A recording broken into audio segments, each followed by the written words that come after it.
Hello there. Thank you so much for joining me this afternoon here in the UK. I know some of you around the world, it's probably a horrible time of day. Thank you so much. I'm so happy you're with me.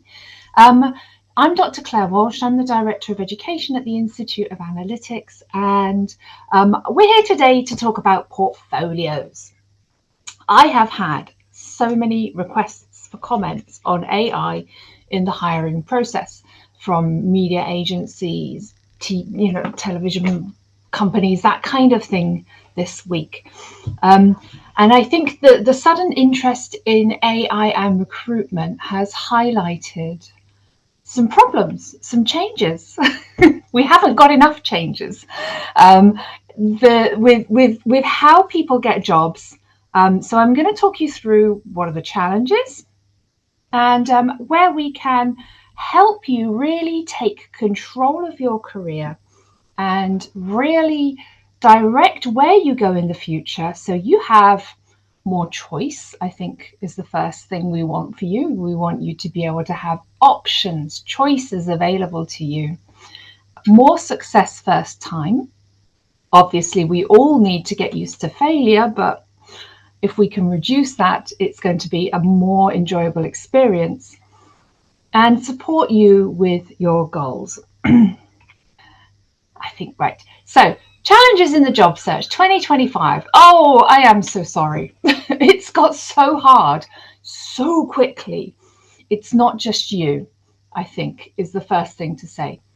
The number one problem is scam jobs. There has been a massive increase in online scams where people create fake jobs because they want to get your personal details, maybe even your bank account number, because if they say they're going to employ you and pay you, they'll get your bank account number that way. There's been a massive increase in scam applicants when we speak to hirers, hiring managers. They say the same thing. At least, a lot of particularly in engineering, a lot of the people coming forwards are completely fake. Fake CVs, the whole thing is fake. In fact, Gartner predicts that by next year, 1 in 4 applicants will be entirely fake. It's just the latest online scam that there is out there. But as well as the problem of fake online, fake applicants, completely fake applicants, we're talking about AI generated images, CVs, entirely AI generated. Over 75%, we estimate, of CVs are AI embellished. And if you're applying for a data role of any kind, it will be 100%. Like of this 75%, some of these people would like to work at the local shop.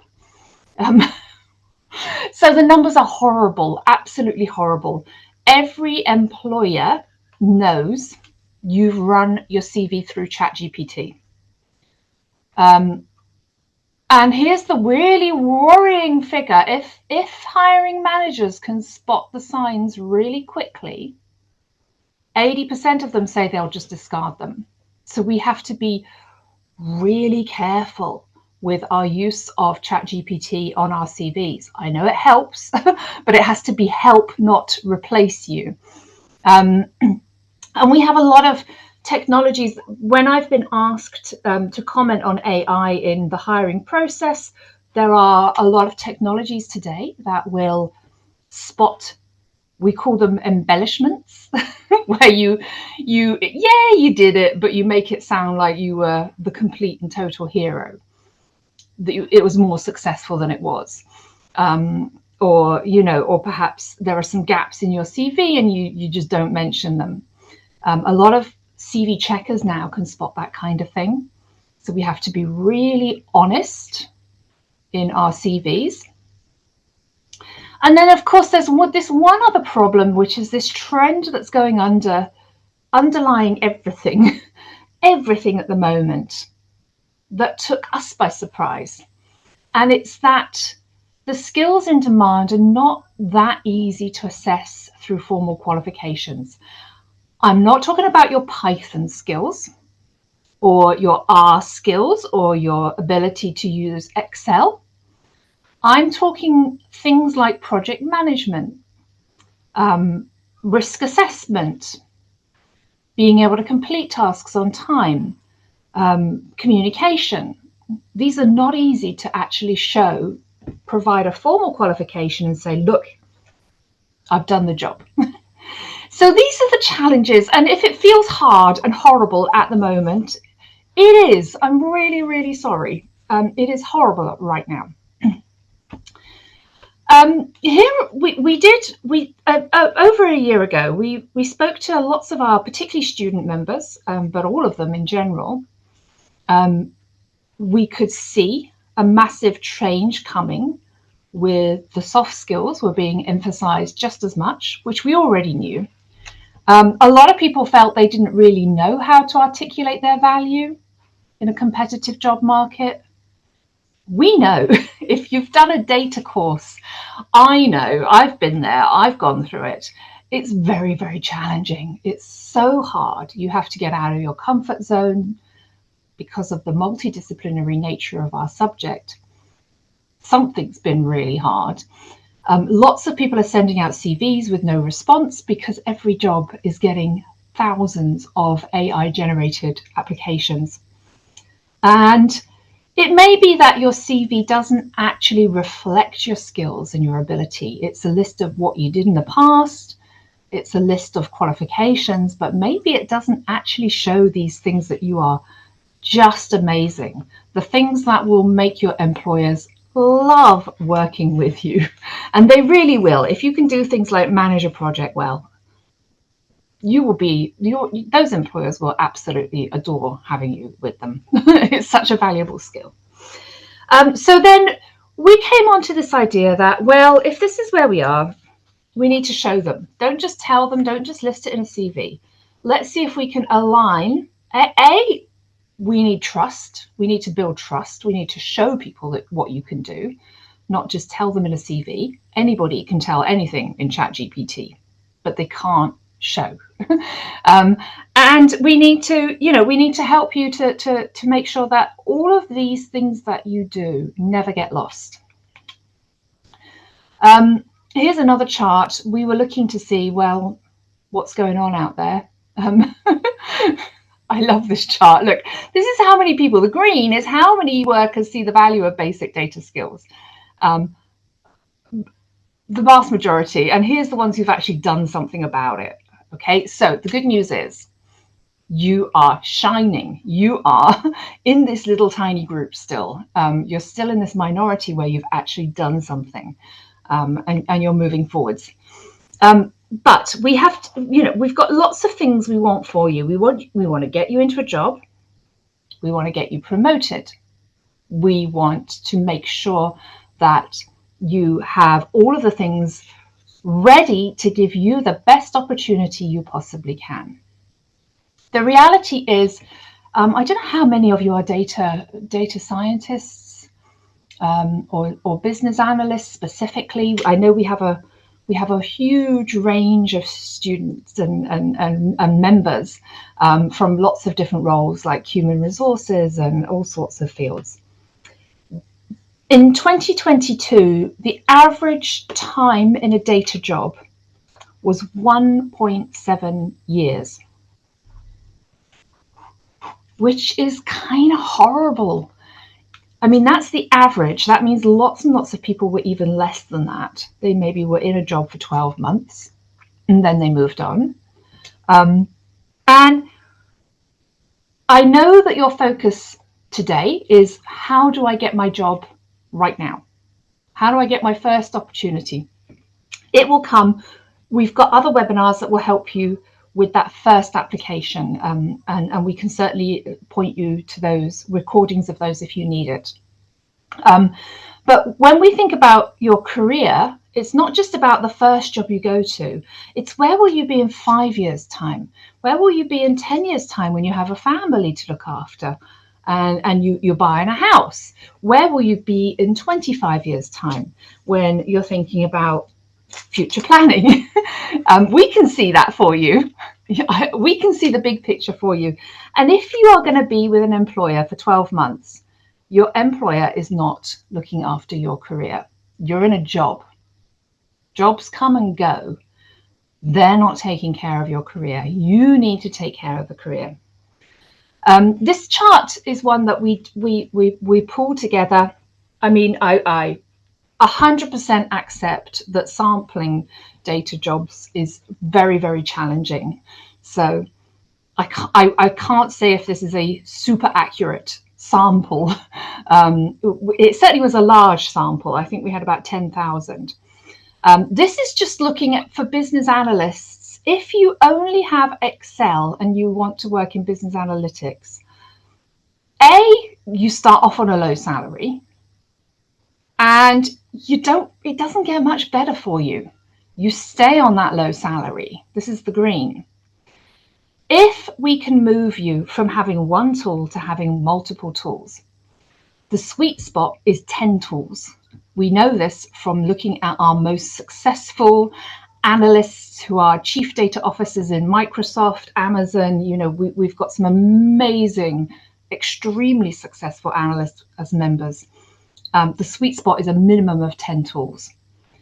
If you just move on from Excel, nothing very challenging, learn Power BI, a little bit of SQL, just enough that you can do it, then not only do you have a better starting salary, but look how much faster it goes up after 2 years. In 2 years' time, you're going to be on a much, much better trajectory. So this is what we want for you as well. We would like to make sure we're not just getting you a job, but we're getting you into a career that you can sustain. Oh, and just in case you were wondering, do employers care about my soft skills? Oh, they do. I'm really sorry, they do. Look, this is just a sample of jobs that I pulled. I took the first 3 jobs I could find on LinkedIn when I was doing this. Look at what they're asking for as job responsibilities. Every single one of them is asking you to demonstrate that you can communicate, collaborate. How do we show that? How do you evidence that with your qualifications? Really, really challenging. So as well as any hard skills, they are looking for your soft skills as well. And we know this as well. Here's the thing, if some of you are looking at the figures for data analytics and you are saying, hey, I've got all the data skills, I'm doing fine. Look at this chart. This is the number of employers looking specifically for data scientists who say that the soft skills matter. This is how many of them really have problems recruiting people with soft skills. Again, it's a tiny little number of people who come with this beautiful balance, the sweet spot balance. We talk about purple people, you know, people who can do everything. And there's no reason why that's not you. It is you. And again, we've also got lots of support if you have any worries about your soft skills. So we need to, if you are in this little section, this magic section where you actually can demonstrate your soft skills, how do we share that with your colleagues? Right, I'm going to go to the Analyst Competency Framework. I think lots of you on this call are members already of the IOA, so you know our website, you know our member site. If not, you've got a QR code you can quickly scan here to get to that website. Let's go on it now. So this is our website, and I'm going to go to the Analyst Competency Framework. Okay, so first things first, let's benchmark you. Do you have the skills that businesses are looking for? And whether you're a member of ours or not, you can have a look at this framework. We've got lots of information. We've got a little bit of information about it. Basically, it's 4 different sections: knowledge, governance, communication, leadership. And we've got different levels: affiliate entry, late stage affiliate, associate, member. And you can see here all of the descriptors of what employers are looking for at each level. So we would take you maybe as students, and we would get you to the point where you can hold a responsible job using data as associates. We would get you to member level where you really are in demand in the business and industry. These are our chief data officers, and our fellows, of course, are just our global leaders changing the world for us. We value them so much. So you can have a look here, whether you're a member or not. You can have a look here, not just at the technical skills. So we would expect you to be able to clean complex data sets, identify appropriate solutions, identify and apply data controls and governance, apply appropriate evaluation metrics, confidently present orally, in writing, leadership, all of these things. Many of you will have seen this already, but if you haven't, have a little look, benchmark yourself, not just against these, just do a little tick box. Can I do this? Have I done it in my past?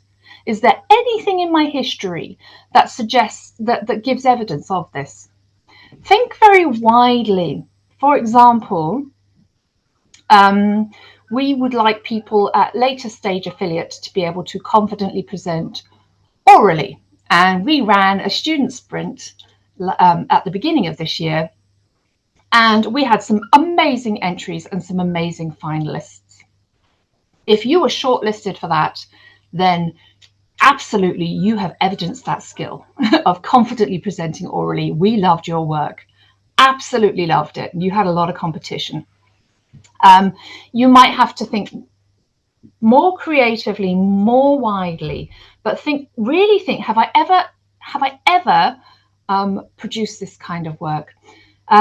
Produce this work aligned to recognized accessibility standard. That's one that's maybe not on your list. Did you know there is a thing called accessibility? It's the idea that whatever you have produced is easy for people with visual impairments or with something like dyslexia to read your work. So if you use things like italics and underlining, that's not accessible. Can you go away and do a little research project on what does it mean to be accessible? Employers, especially in the UK and US, will love this. If you can show anything that says, I took a piece of work and made it more accessible. Perfect. Even if it's just a school project, a university project. We've also got some technical skills and some technical requirements, but it's really about these skills. Okay, so everyone can benchmark themselves against this. Let's go back to my slides. What is a portfolio? So if you are from a pure computer science background, this is not a new concept for you.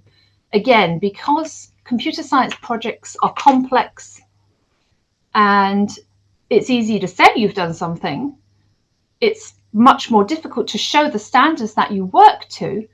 We have a long history in computer science of creating portfolios.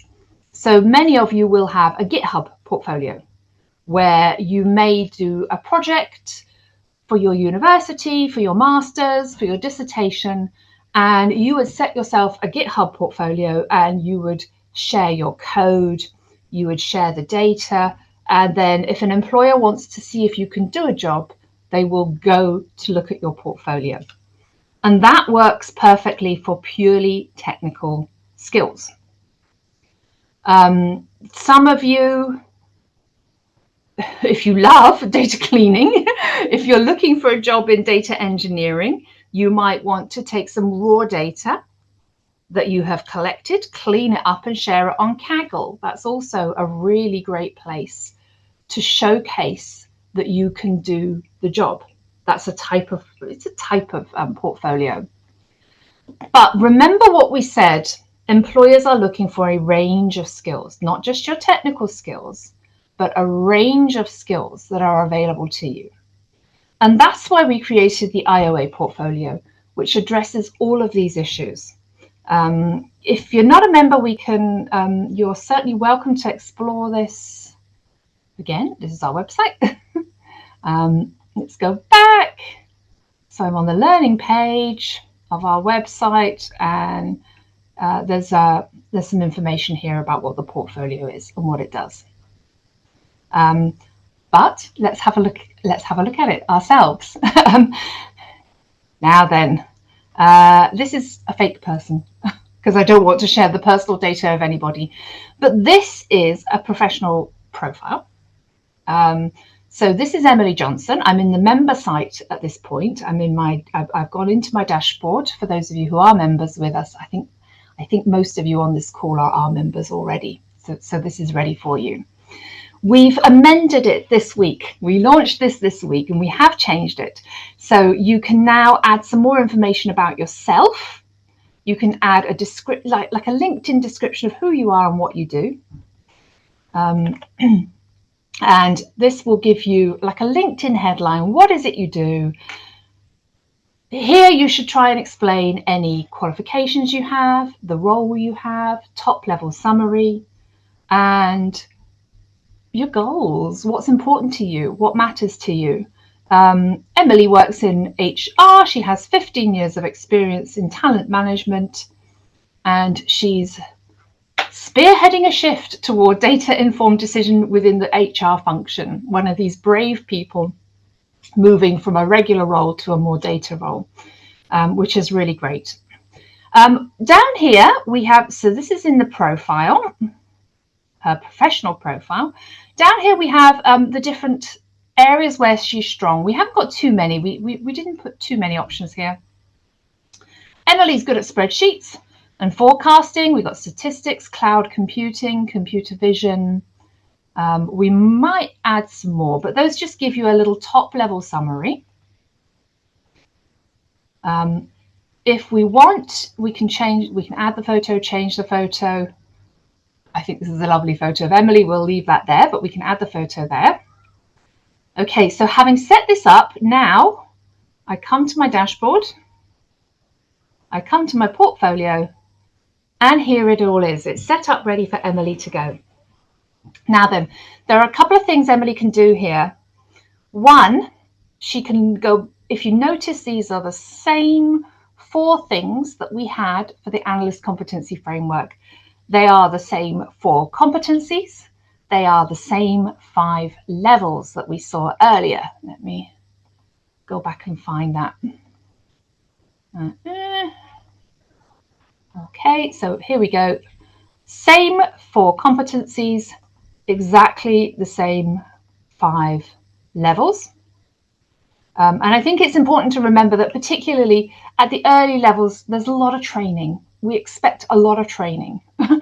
Just to get out of affiliate, you have to take, quite a few courses. But then once you leave affiliate, there's less to do. Let's go back to Emily's portfolio. So here is one of our descriptors. We know that employers are looking for this. Emily can open it up and she can write a description here of where she has described a problem in data terms. So we were facing a challenge with our HR records which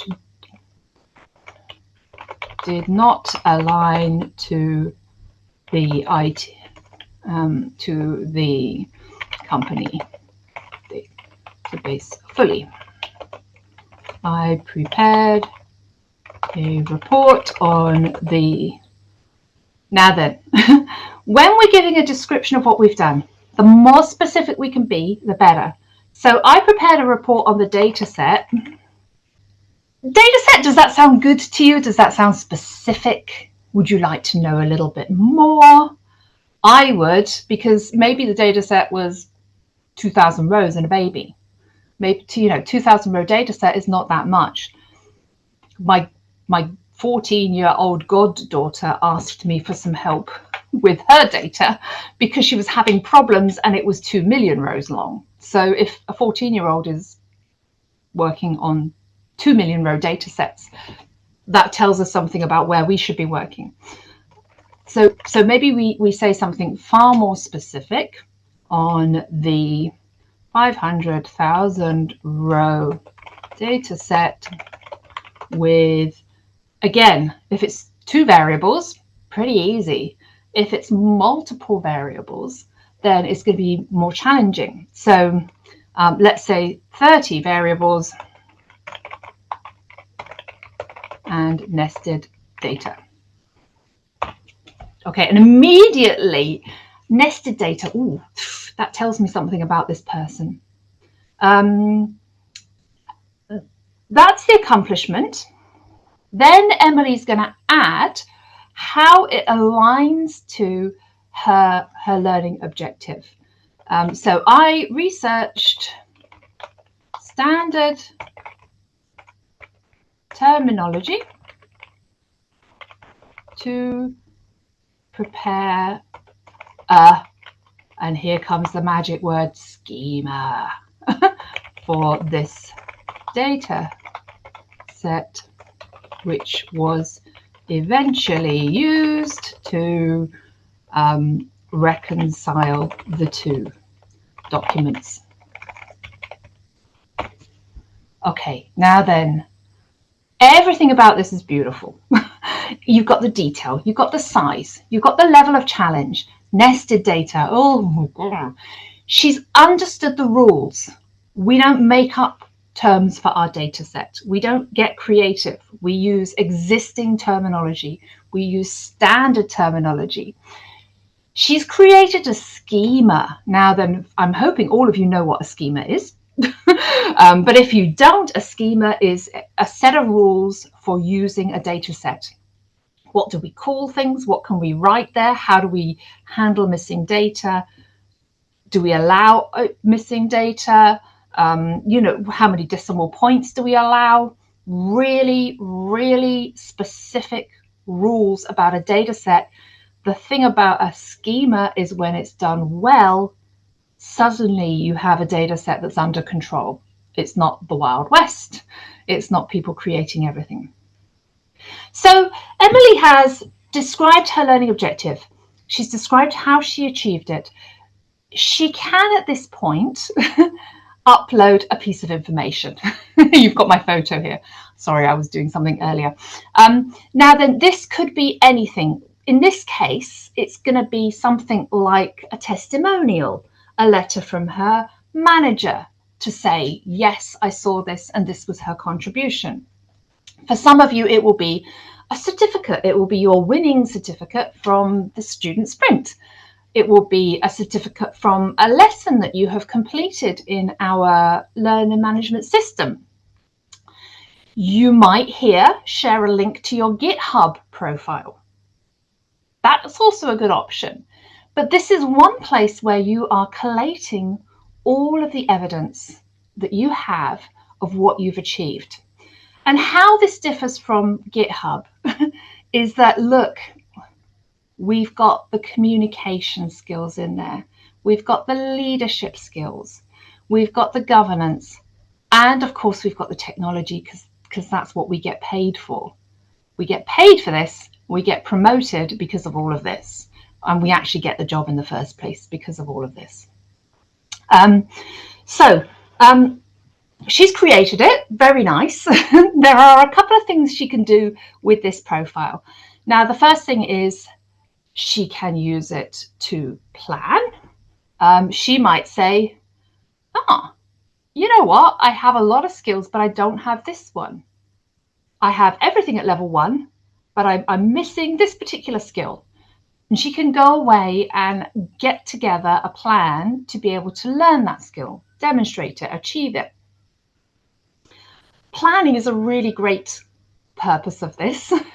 She can use it so that these events never get lost. She never forgets these things. Can you imagine trying to do this all in one go? When you're trying to apply for a job, can you imagine collating all of this information in that moment? It's not a quick and easy thing. And we hope that we will take you all the way to Chief Data Officer with this profile. The main thing we would like her to do with it is decide whether or not to make her portfolio private or public. Now, this can be your private record, not a problem. We respect your privacy. This can simply be for you to organize your career, plan your promotion next. When you go to your boss and you say, I think I deserve a raise, you've got a stack of evidence ready for you. But Emily is going to make her portfolio public, and she's going to get a link that she can copy.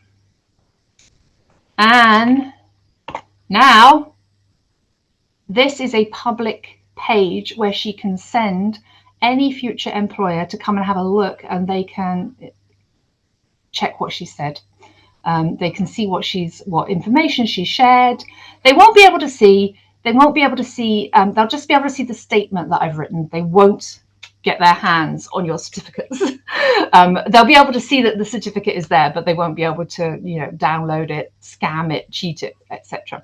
And then also, if we go back to, so this is her public profile. This is her, where she plans it, where she organizes it. This is her portfolio on her dashboard. You can also as well share directly to LinkedIn. Again, it's that little bit of validation. I think LinkedIn have to take down millions of fake accounts, millions every year. And some of you will notice they take steps to verify, especially if somebody works in Meta or Amazon, our fellows. LinkedIn will check that against a work email, all sorts of things people are having to do now to make sure we're not dealing with fakes. You can share those directly onto LinkedIn, Facebook, or WhatsApp. Again, you can only see this if you are a member, but I think most of you on this call are already with us. We've got lots of support here for you if you need to. We've got, why does it matter? Some ideas about ways of using it. We've got videos, how-to videos, those kinds of things. We've got, if you're thinking about how do I get started? I don't know what I've done. I don't know what my value is. I feel like I'm valuable, but I don't know where to start. This document here will talk you through that process. How do you get started? How do you recognize your value? How do you communicate it to others? And then we've also got a few tips to make it special and better. So this is let's leave that. This is the IOA portfolio. We've done it to make your life easier. We've seen the need from multiple perspectives. We've seen the need because you could be in your job for 12 months. Your boss is not taking care of your career. You need to take care of your career. We've seen the changing recruitment process. We need to build trust. We've seen the very fast, very surprising rise in demand for soft skills among data analysts. And we have this concept of purple people that you guys are going to be great at this. We need to work with that.